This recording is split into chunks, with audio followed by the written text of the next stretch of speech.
Assalamualaikum warahmatullahi wabarakatuh. Perang Qadisiyah bukan sekadar pertempuran antar dua pasukan. Ia adalah titik balik sejarah dunia.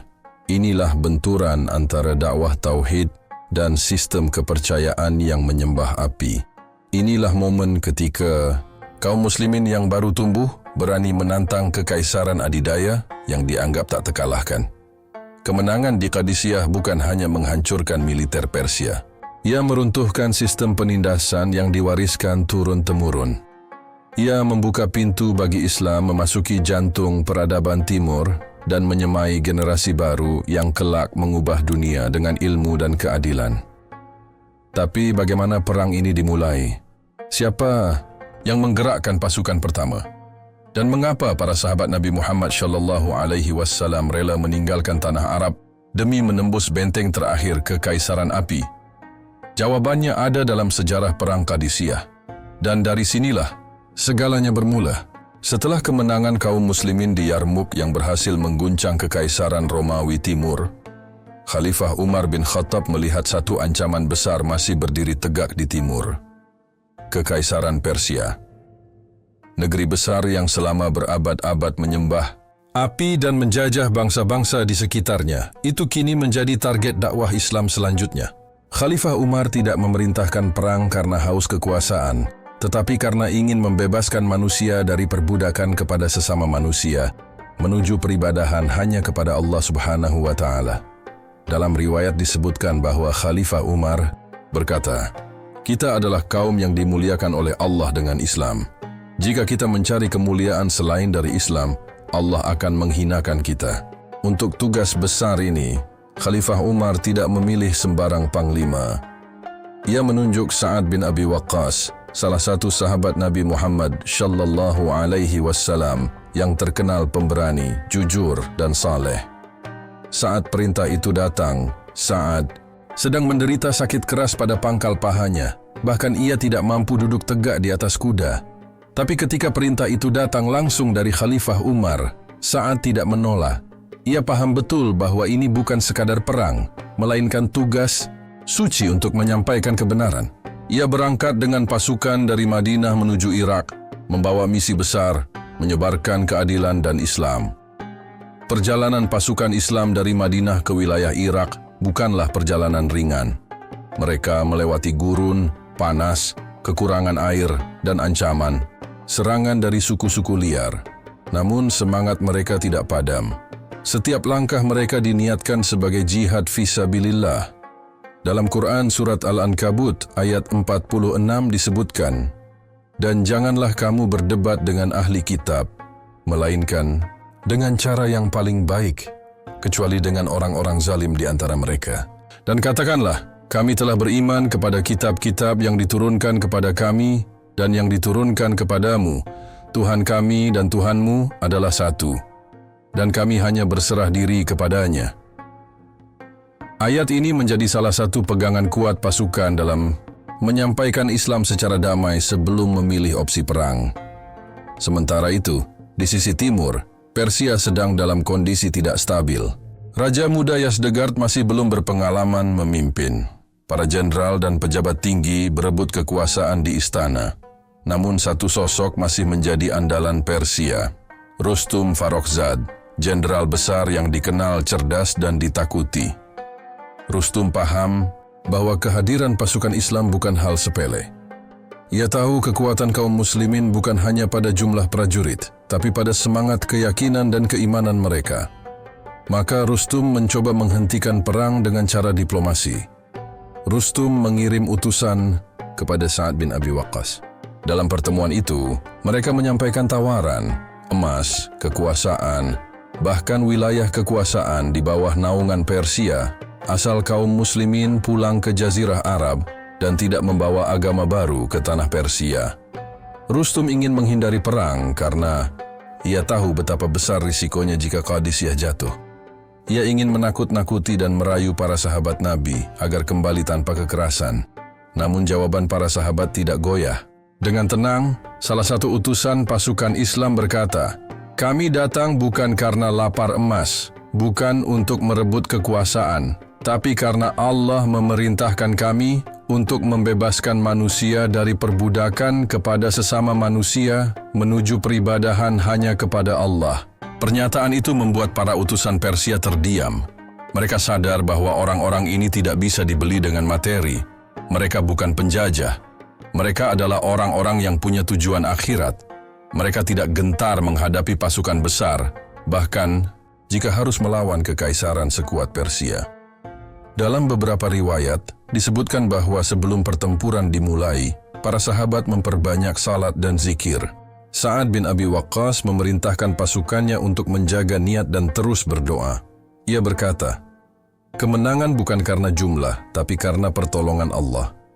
Pasukan Islam kemudian tiba di sebuah dataran terbuka bernama Qadisiyah, sebuah tempat yang akan menjadi saksi sejarah perubahan dunia.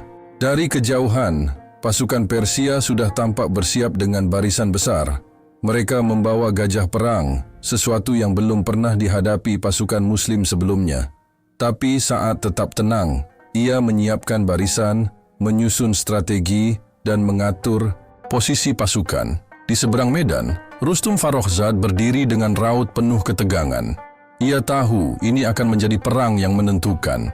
Jika Qadisiyah jatuh, maka kekaisaran Persia akan goyah. Tapi jika pasukan Islam kalah, maka ekspansi dakwah Islam ke timur akan tertunda. Sore itu angin bertiup lebih kencang. Debu mulai berterbangan. Kedua pasukan saling mengamati dari kejauhan. Tidak ada serangan, belum ada teriakan perang, tapi ketegangan menggantung di udara. Di dalam tendanya Sa'ad masih terbaring sakit. Namun ia tetap memberi komando dan terus memerintahkan pasukannya untuk bersiaga dan menjaga salat 5 waktu. Ia tahu bahwa besok bukan hanya pertempuran fisik, tetapi ujian keimanan. Fajar hari pertama menyingsing dengan cepat. Kabut tipis menyelimuti dataran Qadisiyah. Suara langkah-langkah berat mulai terdengar dari kejauhan. Pasukan Persia, dengan jumlah lebih dari 2 kali lipat pasukan Islam, telah membentuk barisan. Di barisan terdepan, gajah-gajah besar berjalan pelan namun mantap, membawa menara kecil di punggungnya yang dipenuhi pemanah. Sa'ad bin Abi Waqqas masih terbaring di dalam tenda. Sakit pada pangkal pahanya membuatnya tidak bisa turun langsung ke medan perang. Ia memimpin dari menara kecil yang dibangun khusus di tepi medan. Dari situ, ia mengatur barisan, mengirim perintah, dan terus-menerus berdoa. Ia tahu, kemenangan hanya datang dari Allah Subhanahu wa Ta'ala. Pasukan Islam, sekitar 30.000 orang, berdiri dalam formasi siap tempur. Mereka menghadapi pasukan Persia yang berjumlah lebih dari 60.000. Saat komando pertama diteriakkan, Persia langsung mengerahkan infanteri dan kavaleri ringan untuk menggempur sayap kanan dan kiri kaum muslimin. Serangan itu sangat kuat. Debu membumbung tinggi, anak panah berterbangan seperti hujan. Suara teriakan dan denting senjata memenuhi udara. Tapi serangan terbesar datang dari gajah perang. Hewan-hewan besar itu merangsek ke tengah barisan muslim. Kuda-kuda ketakutan, sebagian prajurit terpencar, barisan mulai goyah. Sa'ad yang melihat itu dari atas menara segera mengirim utusan untuk memerintahkan pasukan agar bertahan. Ia memerintahkan untuk tidak panik dan terus bertakbir. Ia tahu, ini baru permulaan. Hari berakhir dengan korban di kedua belah pihak. Tapi posisi pasukan Islam masih bertahan meski nyaris hancur. Malam tiba dan tidak ada suara selain rintihan luka dan zikir dari bibir para sahabat. Dalam Quran Surat Al-Anfal ayat 45, Allah Subhanahu wa Ta'ala berfirman, "Hai orang-orang yang beriman, apabila kamu bertemu dengan pasukan musuh, maka teguhkanlah hatimu dan sebutlah nama Allah sebanyak-banyaknya agar kamu beruntung." Hari kedua dimulai dengan kabar datangnya bala bantuan. Qaqah bin Amr tiba bersama pasukan dari Syam. Ia bukan hanya membawa orang-orang baru, tetapi juga strategi. Qaqah mengatur unta-unta untuk ditutup kain-kain aneh agar menyerupai makhluk yang tidak biasa. Ketika gajah-gajah Persia melihat pemandangan asing itu, mereka menjadi panik, melarikan diri, dan membuat kekacauan dalam barisan sendiri. Dalam kekacauan itu, Qaqah memimpin serangan langsung ke tengah pasukan Persia. Sayap kanan yang sebelumnya goyah, kini kembali bangkit. Sore itu, kaum muslimin berhasil memukul mundur gempuran Persia. Gajah-gajah banyak yang roboh, malam kedua kembali sunyi. Tapi suasana tidak tenang. Rustum Farrokhzad yang kehilangan banyak pasukan belum menyerah. Ia mulai menyusun rencana serangan mendadak di malam hari, sesuatu yang jarang dilakukan pasukan Persia. Hari ketiga dimulai bahkan sebelum fajar. Langit masih gelap ketika suara langkah-langkah berat terdengar. Rustum memerintahkan pasukannya menyusup dari sisi kiri. Ia berharap pasukan Islam sedang tidur. Tapi saat telah memerintahkan penjagaan malam diperketat, pasukan Islam sudah bersiap. Ketika Persia datang dalam gelap, prajurit Muslim tidak lengah. Pertempuran pun pecah di malam buta. Suara pedang, teriakan, dan derap kuda mengisi kegelapan. Malam itu disebut Lailatul Harir, malam menderu. Qaqa bin Amr memimpin serangan balasan cepat. Ia menerobos tengah barisan Persia, menebas sambil bertakbir. Pada waktu yang sama, Asim bin Amr dan Al-Qanabi mengepung dari kanan dan kiri, memutus jalur mundur musuh. Pertempuran di malam hari membuat pasukan Persia panik. Mereka tidak bisa melihat arah, saling bertabrakan, dan banyak yang terbunuh karena tersesat di medan. Pasukan Islam tetap bertahan dalam barisan, tidak bergeser, tidak goyah. Malam itu berlangsung penuh darah, tidak ada istirahat. Sebagian dari pasukan Muslim bahkan sempat melaksanakan salat dalam kondisi siaga. Mereka menyandarkan punggung pada perisai, lalu sujud di atas tanah berlumur darah. Dari atas menara, Sa'ad bin Abi Waqqas menyaksikan semuanya dengan mata berkaca. Ia ingin turun, tetapi tubuhnya belum mampu. Ia hanya bisa berdoa, mengirim perintah, dan menguatkan hati pasukannya. Menjelang fajar, debu dan darah mulai mereda, namun tidak ada yang merasa lega. Tubuh manusia berserakan, gajah-gajah mati menghalangi jalan, dan tanah berubah warna. Tapi satu hal terlihat jelas, pasukan Islam masih berdiri tegak. Hari keempat dimulai dengan hawa dingin dan bau kematian yang belum hilang dari malam sebelumnya. Sa'ad bin Abi Waqqas masih memimpin dari atas menara. Ia tidak bicara banyak, hanya mengirim perintah singkat kepada komandan-komandan di bawah. Hari itu, seluruh pasukan diminta bersiap untuk serangan terakhir. Ia tahu Rustum masih hidup. Ia tahu peperangan belum selesai. Di sisi Persia, Rustum Farrokhzad bangun dengan wajah tegang. Jubahnya lusuh, matanya merah karena kurang tidur. Ia sudah kehilangan banyak pasukan, tapi ia tetap bertahan. Ia tidak ingin mundur sebelum Islam dihentikan atau dirinya sendiri gugur di medan. Ia memanggil sisa pasukan elitnya dan bersumpah untuk bertahan sampai akhir. Sa'ad bin Abi Waqqas menyerukan takbir dari atas menara. Suaranya menggema, menggugah semangat para sahabat. Ia berkata, "Ini adalah hari penentu. Jangan beri mereka celah. Allah bersama kita." Komandan-komandan seperti Qaqa bin Amr dan Asim bin Amr segera mengatur formasi. Mereka akan menyerang pusat barisan Persia. Gelombang kaum muslimin menyerbu dalam satu gerakan besar. Tidak ada lagi taktik mengecoh. Tidak ada lagi manuver lambat. Mereka langsung menyerang jantung pertahanan Persia, tempat Rustum bertahan. Di medan itu, pasukan Islam dan Persia bertemu dalam pertempuran sengit. Gempuran itu tidak bisa dibendung. Pasukan Persia bertahan mati-matian. Pedang saling beradu, perisai remuk, dan tubuh-tubuh tumbang satu persatu. Tapi semangat pasukan Islam tidak goyah. Mereka tahu, jika Rustum jatuh, maka Persia akan jatuh bersamanya. Di tengah kekacauan, Rustum mendengar kabar bahwa saudaranya yang memimpin sisi kanan pasukan telah terbunuh. Ia langsung turun dari kudanya untuk mendekati sisi itu. Tapi tanah di tepi sungai Qadisiyah basah dan licin. Rustum terpeleset dan jatuh ke dalam sungai. Tubuhnya berat karena lapisan baju besi yang ia kenakan. Ia berusaha berenang ke tepi, tapi arus deras menariknya. Saat itu, seorang prajurit Muslim bernama Hilal bin Alqamah melihatnya dari kejauhan. Tanpa ragu, Hilal melompat ke sungai dan berenang mendekat. Rustum mencoba melawan. Ia mengayunkan pedangnya, tapi Hilal lebih cepat. Ia menebas Rustum di dalam air, menembus baju besinya. Rustum pun tewas di sungai Qadisiyah. Tubuhnya terseret, arus, dan dalam waktu singkat kabar kematiannya menyebar ke seluruh medan. Pasukan Persia panik, mereka kehilangan komandan utama, kehilangan harapan. Barisan Persia mulai hancur. Sebagian prajurit berteriak, sebagian melempar senjata, dan sebagian berlari meninggalkan medan. Ada yang menanggalkan baju perang, ada yang melompat ke sungai untuk melarikan diri. Dari atas menara, Sa'ad bin Abi Waqqas mendengar laporan tentang tewasnya Rustum. Ia menangis, tapi bukan karena bangga. Ia tahu bahwa momen ini akan mengubah sejarah selamanya. Dalam buku sejarah Al-Bidayah wan Nihayah, karya Ibnu Katsir disebutkan, ketika Rustum terbunuh, Persia benar-benar hancur. Tidak ada lagi kekuatan yang mampu menghalangi gerak Islam di wilayah timur. Pasukan Islam terus mengejar pasukan Persia yang tersisa, namun Sa'ad segera mengirim perintah, jangan bantai yang lari. Biarkan mereka pulang dan membawa kabar bahwa hanya Allah yang patut disembah. Suasana di medan Qadisiyah mulai hening. Hanya tersisa suara takbir dan rintihan luka.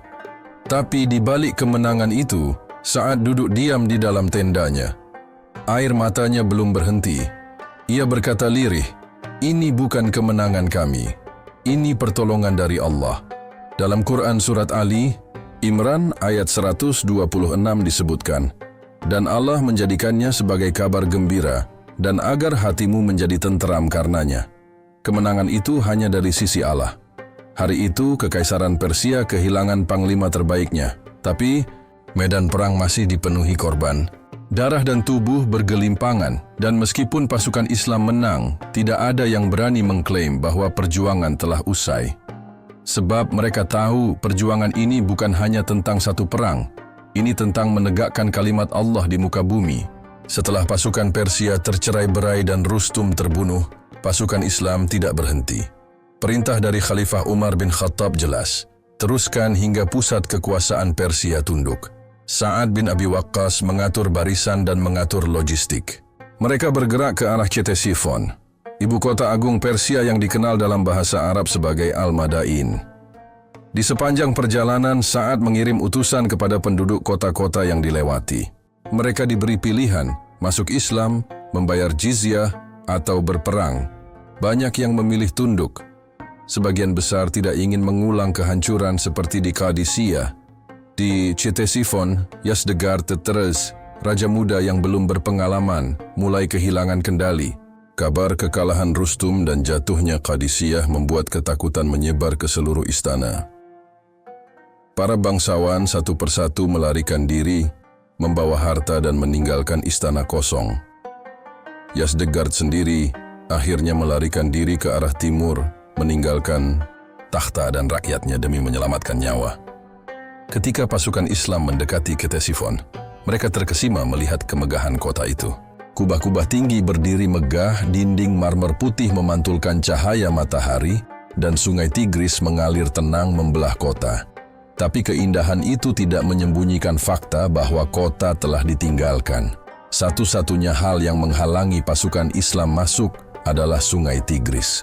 Jembatan utama telah dihancurkan oleh pasukan Persia sebelum kabur, berharap bisa menghentikan laju kaum muslimin. Tapi Sa'ad tidak gentar. Ia memerintahkan pasukannya untuk menyeberangi sungai itu tanpa perahu dan tanpa jembatan.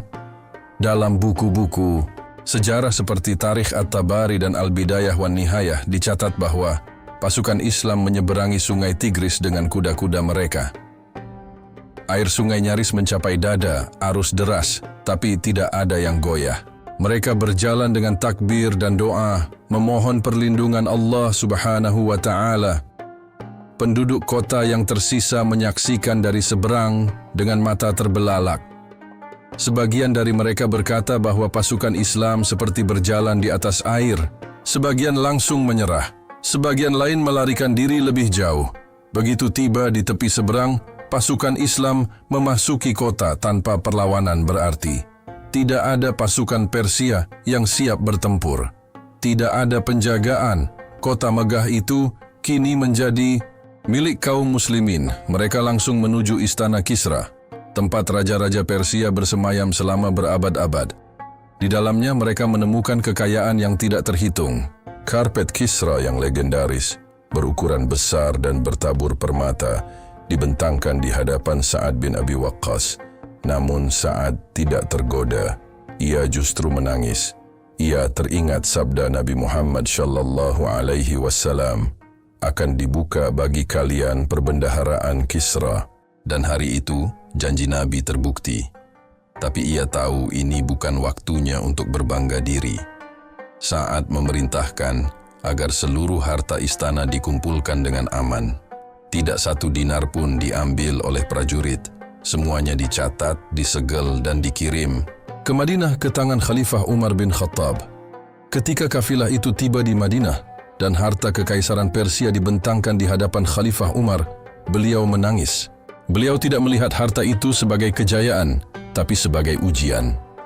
Dalam riwayat disebutkan, Khalifah Umar berkata, "Barang siapa yang mampu mengembalikan emas dan permata sebesar ini tanpa mencurinya, mereka adalah umat yang akan memimpin dunia." Kemenangan di Ktesiphon adalah penaklukan de facto atas Persia. Dengan jatuhnya kota itu, pusat pemerintahan dan simbol kejayaan dinasti Sasaniyah hancur. Namun, Sa'ad dan para sahabat tahu bahwa tugas belum selesai. Malam itu pun turun, menyelimuti istana Kisra yang kini menjadi saksi baru tentang bagaimana kekuasaan dunia bisa runtuh di hadapan kejujuran dan keyakinan. Tapi di benak Sa'ad masih tersisa satu nama, Yazdegerd. Ia belum tertangkap, ia belum berhenti.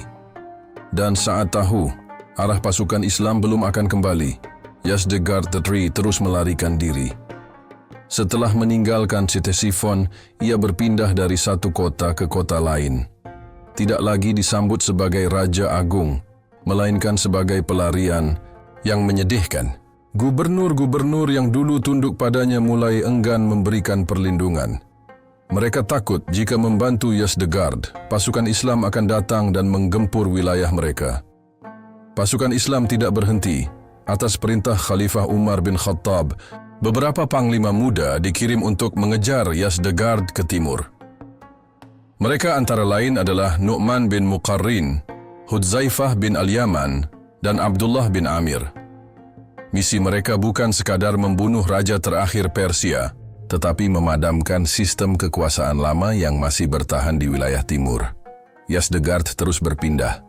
Ia sempat meminta bantuan ke Tiongkok, tapi hanya mendapat simpati tanpa bantuan nyata. Ia kehilangan kepercayaan dari rakyatnya, bahkan dari pelayannya sendiri.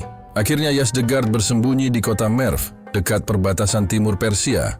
Di sana ia hidup dalam keadaan miskin, tidak lagi di istana, tapi di sebuah bangunan tua bekas tempat penggilingan. Suatu hari, ia meminta makanan kepada seorang tukang penggilingan. Tapi lelaki itu, entah karena tamak atau dendam, justru membunuh Yazdegerd. Ia mengambil pakaiannya dan menyembunyikan jasadnya.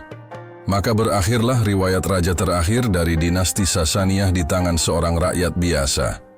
Ketika kabar kematian Yazdegerd sampai ke Madinah, Khalifah Umar bin Khattab tidak bergembira. Beliau mengangkat kepalanya ke langit dan berkata, "Inna lillahi wa inna ilaihi raji'un." Aku tidak ingin pembunuhannya. Andai ia masuk Islam, lebih aku sukai daripada dunia dan seisinya. Dengan tewasnya Yazdegerd, maka secara resmi berakhirlah dinasti Sasaniyah yang telah berkuasa selama lebih dari 4 abad. Kekaisaran api dengan sistem yang dibangun atas dasar penyembahan terhadap api dan penindasan rakyat, kini tinggal sejarah. Namun Islam tidak datang untuk menghancurkan peradaban Persia. Islam datang untuk membebaskan mereka dari penyembahan kepada makhluk menuju penyembahan kepada Allah Subhanahu wa Ta'ala. Dalam Quran Surat At-Taubah ayat 33 disebutkan, "Dialah yang mengutus Rasulnya dengan petunjuk dan agama yang benar untuk dimenangkan atas seluruh agama, walaupun orang-orang musyrik membencinya." Pasca kemenangan di Persia, perlahan rakyat mulai memeluk Islam.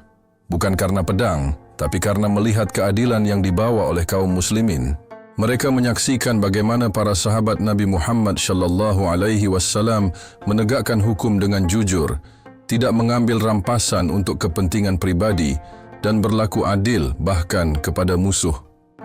Kota-kota seperti Kufah, Basrah dan kemudian Baghdad berkembang menjadi pusat ilmu dan peradaban. Dari wilayah bekas kekuasaan Persia muncul generasi baru umat Islam. Mereka adalah para ilmuwan, ulama, ahli hadis, dan pemimpin besar. Imam Al-Bukhari berasal dari Bukhara. Imam Muslim berasal dari Naisabur. Al-Khawarizmi, Al-Farabi, dan Ibnu Sina adalah nama-nama besar dari keturunan Persia yang lahir dalam cahaya Islam. Mereka bukan hanya menguasai ilmu agama, tetapi juga matematika, kedokteran, astronomi, dan filsafat. Semua ini tidak mungkin terjadi jika Islam datang dengan niat penjajahan. Sebaliknya, Islam datang membawa cahaya dan keadilan. Dalam hadis riwayat Ahmad, Nabi Muhammad SAW bersabda, "Sesungguhnya Allah tidak mengutusku untuk menjadi orang yang kejam atau keras, tetapi sebagai pengajar dan pembawa rahmat." Warisan dari penaklukan Persia bukanlah emas atau istana, tapi tumbuhnya sebuah peradaban baru.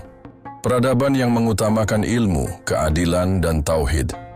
Tapi semua itu dimulai dari darah, keringat, dan pengorbanan para sahabat.